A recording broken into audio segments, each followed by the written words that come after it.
Hi, I'm Ruban Selvanayagam, co-director at Property Solvers and Property Solvers Auctions.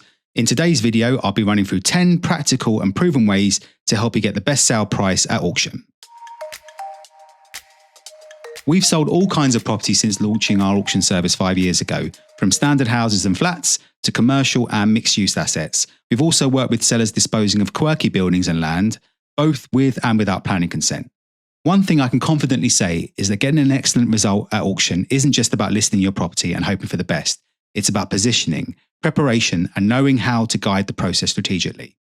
So whether you're a homeowner, landlord, developer, executor, or asset manager, this episode is for you. Let's dive straight in. Tip number 1, present the property well, declutter, tidy, and sell what you can. Whilst auction buyers often know that they'll have issues to deal with after purchasing the property, this doesn't mean that good presentation doesn't matter. Simple things like tidying up the entrance to create a bit of curb appeal, clearing the garden, dealing with scuffed walls, and cleaning all the rooms and communal areas can go a long way. Even with probate, dated buy-to-lets, or other properties that have seen better days, a bit of TLC can often translate into a more attractive auction proposition. If the property is full of clutter or unwanted furniture, think about using a local house clearance firm, or even selling items on eBay, Facebook Marketplace, Gumtree, or at a car boot sale. Not only will the property feel more spacious, but you might make a few pounds in the process. Summing up, although you may be in a rush to sell, spending a few days getting the property in order can really make a notable difference in the price you'll ultimately achieve. Tip number 2, choose the right auction method, traditional versus modern. There are 2 main ways to sell at auction, and choosing the right method can have a big impact on the price you'll end up getting and certainty of sale. Traditional or unconditional auctions are where the moment the hammer falls, the buyer exchanges contracts. Completion usually then happens within 28 days.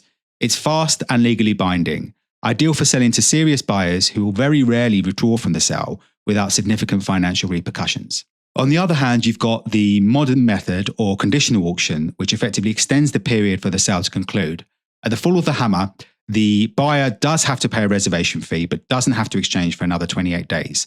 The buyer then has a further 28 days to complete, so 56 days in total. This opens up the market to mortgage buyers and a wider pool of prospective bidders, and therefore the chances of ultimately getting a higher price. But overall, it's not as secure as a 28-day auction sale.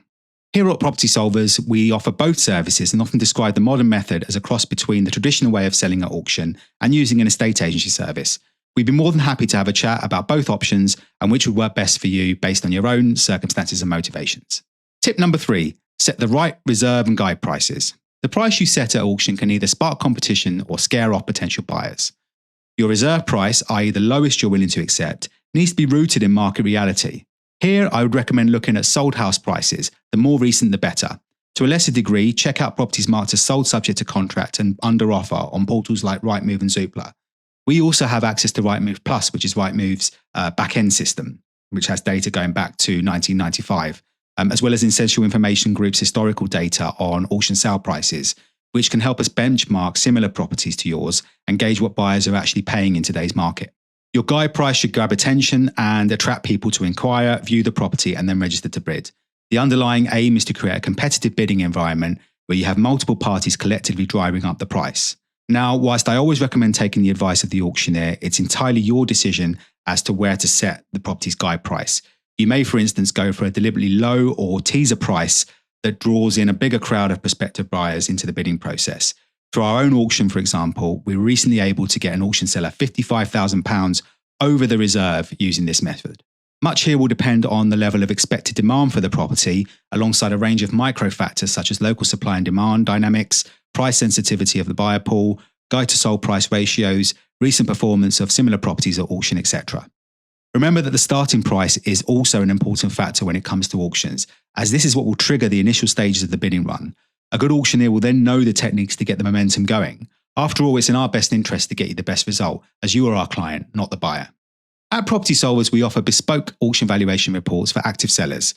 These highlight some comparable land registry sales data, current buyer sentiment, detailed stats for local market sales, prices based on property type and tenure, amongst others. We'll add the link in the show notes, drop us a line, and we'd be more than happy to run one of these off for you. Tip number 4, use professional photography, visual media, and accurate descriptions. These days, the majority of buyers check out properties online before expressing interest. Therefore, crisp, well-lit photos, floor plans, and even drone footage or video walkthroughs will help your property stand out. particularly when it's a renovation project or has unique layout features. The goal is to build trust and reduce uncertainty. I'm consistently surprised at how badly some auction properties are marketed out there, and the seeming lack of understanding that the more transparent we are as an industry about the stock we're selling, the better results are for our clients. Tip number 5, choose a regulated auctioneer who will present the property in the best way.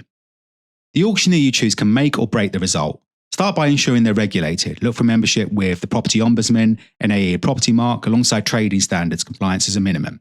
Indeed, it's important that your listing description is accurate and meets material information requirements. This includes key details like tenure, council tax, planning status, restriction, and any known defects. The auction house needs to be fully transparent about issues such as title problems, structural concerns, or if the property is of non-standard construction. At Property Solvers, we include a full SPRIFT report with every listing. This gives buyers access to essential data to make informed decisions from the outset without any ambiguity. Our own auction house also follows Common Auction Conditions, or CACs, laid out by the Royal Institute of Chartered Surveyors. This is fairly standard amongst the UK's leading property auctioneers. It's also crucial that the right buyer checks are undertaken in order to be compliant with the various pieces of legislation that govern our sector. Remember to check how the auctioneer is positioning your property. If it's going to be in a catalogue and in the room, the earlier the better. They should highlight investment yields and other ROI-related metrics without exaggerating, and also know how to frame challenges as opportunities. In short, a great auctioneer doesn't gloss over problems. They tell the right story, tailor it to the right buyer type, and keep everything above board. Tip number 6, work with a marketing-savvy auctioneer who genuinely supports you. Unless you're lucky, it's not enough to list your property and expect for auction buyer inquiries and bidder registrations to come rolling in. A good auctioneer knows how to get your property in front of the right people and present it in a way that makes them take notice. This means not only advertising across their own website and standard portals like Rightmove and Zoopla, but also making sure the property appears on the likes of Essential Information Group's auction listings, as well as a range of lesser-known investor sites out there, which actually get a decent volume of traffic. The listing should also be well optimized for Google and increasingly on newer AI search tools to ensure excellent exposure. In addition to social media, WhatsApp groups, and a solid list of auction buyers we've profiled over the years, we also run the Property Auction News site and promote our auction properties on LinkedIn's largest UK property investor and developer group, which now has over 80,000 members. Overall, this means that we're able to market our clients' properties in the most effective and targeted way. When it comes to the actual marketing process, the auction window should create a sense of urgency, ideally 2 to 3 weeks of proactive marketing. Also, make sure the auctioneer is communicative. They should help chase solicitors and manage viewings and update you throughout the campaign, not just the day before the auction. Don't be afraid to ask your auctioneer for feedback. How many viewings, inquiries, legal pack downloads have there been, for example? Remember that adjusting midstream is often better than sticking to a plan that's not working. Tip number 7, show development or planning potential and consider title splitting. This tip is all about helping buyers see the long-term value, not just what's in front of them today. If there's scope for extension, conversion, or redevelopment, make sure it's explicitly shown in the auction listing. This includes sketches and renders of potential dwellings, loft conversions, extensions, or outbuildings. If you have pre-app outline planning documents, evidence of permitted development rights, be sure to forward these on to the auctioneer to include. And if you have garages, land, or multiple dwellings, consider breaking up the title and splitting this out into separate auction lots. In many cases, the combined value is greater when you sell the components individually. Tip number 8, get your legal pack ready and do it early.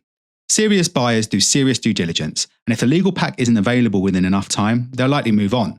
As a minimum, your solicitor should include the title documents and the completed TA6 property information and TA10 fixture and fittings forms, alongside the conveyancing searches, although many auction buyers these days will usually take out appropriate indemnity insurance policies, but worthwhile getting them if you can.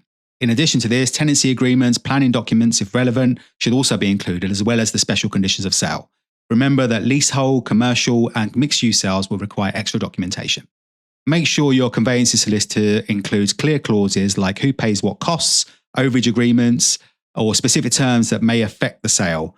Use solicitors who understand auction timescales. If they delay, you could lose hot buyers who just need 1 or 2 final answers before bidding.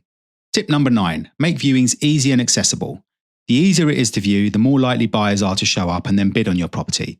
Make sure the auctioneer operates in evenings and weekends. Indeed, many prospective buyers we deal with have work and other commitments, so a good deal of flexibility can really help things move along. We often request permission to install a key safe to run open mornings or afternoons, which is a great way to build a sense of competition earlier on, as buyers quickly realise that others are interested too.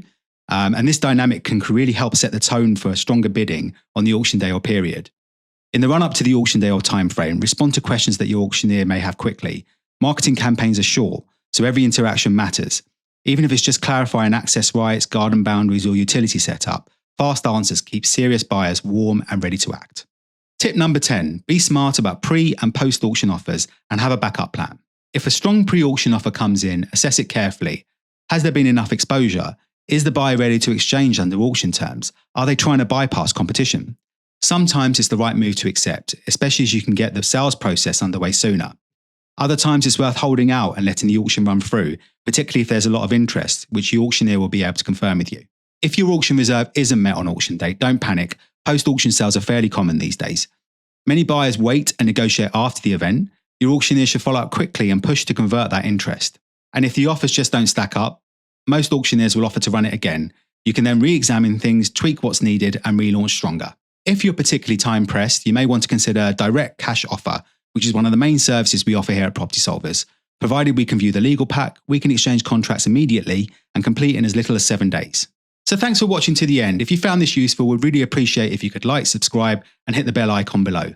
And if you're thinking about selling at auction, get in touch with us and we can run off one of our free auction valuation reports. No pressure, no obligation, of course. See you in the next one.